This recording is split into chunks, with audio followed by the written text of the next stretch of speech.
যিজনক গুৰুত্বপূৰ্ণ দায়িত্ব দিয়া হৈছিল ভেৰগাঁও জিলাৰ সাধাৰণ সম্পাদক হিচাপে, কিন্তু তেওঁ দীঘলীয়া সময় ধৰি দল বিৰোধী কাৰ্যকলাপ কৰি আছিল।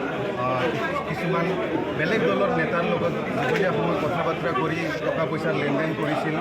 আমাৰ যিটো ইণ্টাৰনেল কমিটি এটা হৈছিল, সোধ কৰি বিভিন্ন ধৰণৰ খবৰ পালে। তেনেকুৱা তেওঁ দীঘলীয়া দল বিৰোধী কাৰ্যকলাপৰ যি খবৰ, এই খবৰ পোৱাৰ পিছত আজি কেবিনেট বহি কেবিনেটে সিদ্ধান্ত ল'লে আৰু তেওঁক দলৰ পৰা উলিয়াই দিয়া হ'ল। তেওঁৰ নাম বিনয় নাথ। তেওঁ জেনেৰেল ছেক্ৰেটাৰীৰ নিচিনা এটা গুৰু দায়িত্বপূৰ্ণ দায়িত্বত আছিল, কিন্তু তেওঁ তলে তলে আমি যিখিনি খবৰ পাইছোঁ, বিজেপি দলৰ কিছুমান নেতাৰ লগত কথা পাতি তেওঁ বহুত দিন আগৰ পৰাই বিজেপি দল জইন কৰাৰ চেষ্টা চলাই আছে।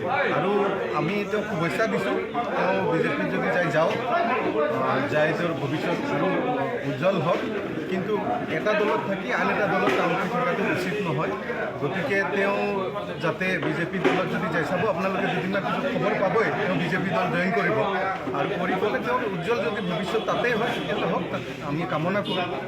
আৰু বাকী আমাৰ নিৰ্বাচনৰ কাৰণে যি আমাৰ খেতি বাতিৰ ছিজনৰ কাৰণে আমি অলপমান সকলোৱে MP নিৰ্বাচনৰ পিছত আমি লৈছিলোঁ, এতিয়া আমি পূৰ্ণোদ্যমে লাগিবৰ কাৰণে আমি সিদ্ধান্ত লৈছোঁ। আৰু আগষ্ট মাহৰ 1ম তাৰিখৰ পৰা আমি গোটেই BTC কপাম। আৰু এইবাৰ 2025 চনত যিটো BTC নিৰ্বাচন হ'ব, এই নিৰ্বাচনত পুনৰাই আগ্ৰামা মহিলাৰী ডাঙৰীয়াক BTC চিফ হিচাপে আমি পাম। আৰু তেওঁ আগতে যি ধৰণে উন্নয়নৰ কাম কাজ কৰিছিল, এই অঞ্চলটোক যি ধৰণে আগুৱাই নিব।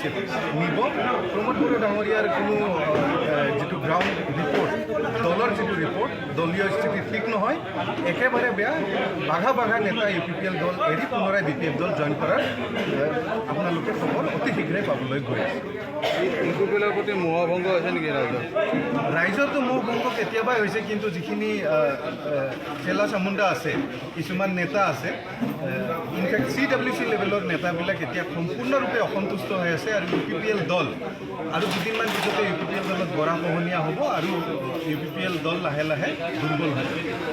আমি কিছুমান সামাজিক মাধ্যমত হওক বা মিডিয়াত দেখিছোঁ যে UPPL দলৰ কিছুমান ল'ৰাৰ পৰা বা লোকৰ পৰা টকাৰ কিছুমান ভাইৰেল হৈছে, টকা থকা কিছুমান ফটো বা এনেকুৱা ভাইৰেল হৈছে, কি ক'ব? ছাৰ, প্ৰমোদ বড়োৰ হাতত এতিয়া এটাই অস্ত্ৰ, ৰাইজেতো ভাল নাপায় কেনেকৈ কিছুমান নেতাক টকাৰ প্ৰলোভন দি দল জইন কৰাব পাৰে। সেয়া এটা অভিযানত এতিয়া UPPL আৰু তেওঁৰ প্ৰমোদ বড়ো আৰু তেওঁৰ যিখিনি ৰাইট আৰু লেফ্টত থকা ব্যক্তি আছে, সিহঁতসকলে এটাই এজেণ্ডা, টকাৰ প্ৰলোভন দি UPPL দলত কিছুমান নেতাক জইন কৰাব লাগে। বিগত সময়ত আপোনালোকে দেখিলে কেনেকৈ টকাৰ উজান উঠিছিল BTC, কেনেকৈ কিছুমান ল'ৰাক মানে সাধাৰণ ডেকা ল'ৰাবিলাকক বেগে টকা দিছিল, কোনোবাই টকাৰ ওপৰত শুই আছিল। এইবিলাক পৰিৱেশ প্ৰমোদ বড়োই সৃষ্টি কৰিছে। আৰু এইবিলাক কৰিয়ে UPPL দলত অলপ জইনিং কৰা দেখুৱাই পেলাই নিজৰ যিটো বঁটাটো দেখাব পাৰিছে। কিন্তু ৰাইজ কিন্তু প্ৰমোদ বড়োৰ লগত নাই, একেবাৰে নাই। আপোনালোকে ৰিপৰ্ট ল'ব লাগে, গম পাব যে প্ৰমোদ বড়োৰ লগত কোনো নাই। বিজেপিৰ ক্ষেত্ৰত কি ক'ব? BTC উন্নয়ন কৰাৰ স্বাৰ্থত কেনেকুৱা পদক্ষেপ গ্ৰহণ কৰিছে বা কি চকুত কৰিছে? চাওক, বিজেপিয়ে যোৱাবাৰ UPPLৰ লগত চৰকাৰখন বনালে, কিন্তু মেজৰিটি আছিল BPF দলৰ। BPF দলৰ মেজৰিটি থকাৰ পিছতো BPF দলৰ মেজৰিটি থকাৰ পিছতো আগ্ৰামা মহিলাৰীয়ে আসন পোৱাৰ পিছত বিজেপিয়ে প্ৰমোদ বড়োৰ 12খন আসন আছে, এই আসনৰ লগত লগ লাগি প্ৰমোদ বড়োৰ চৰকাৰখন বনাইছিল। এই চৰকাৰখনেই ঠিক নাছিল, কাৰণ যিজনে মেজৰিটি পাইছিল তেওঁ চৰকাৰ বনাব পোৱা নাছিল। এতিয়া বিজেপিয়ে কুচকাৱাজ আৰম্ভ কৰা বুলি কয়, কিন্তু যিমানেই কুচকাৱাজ আৰম্ভ কৰক, কেন্দ্ৰীয় চৰকাৰ কি হৈছে, কেন্দ্ৰীয় ৰাজনীতি কি হৈছে আমি দেখিছোঁ। আজি অসমৰ ৰাজনীতি কি হৈ আছে আমি দেখিছোঁ।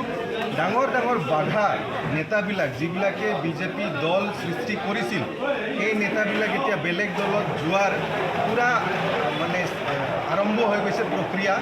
আমাৰ BTCতো যিবিলাক পুৰণা বিজেপি নেতা আছিল, যিবিলাক আচল বিজেপিৰ নেতা, এই সকলোবিলাক এতিয়া BPFত অলৰেডি জইন কৰিছে। আপুনি ৰাজকুমাৰ ব্ৰহ্ম কোকৰাঝাৰ ডিষ্ট্ৰিক্ট প্ৰেচিডেণ্ট আছিল, তেওঁ এতিয়া BPF দলত।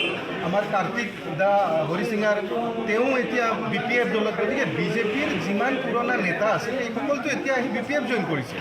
গতিকে যিখিনি বিজেপি এই বিজেপি আৰু কিছুমান এতিয়া প্ৰলোভনত গৈ বিজেপি জইন কৰা ব্যক্তিসকলে কুচকাৱাজ চলাই আছে, কিন্তু তেওঁলোক সফল হ'ব নোৱাৰিব।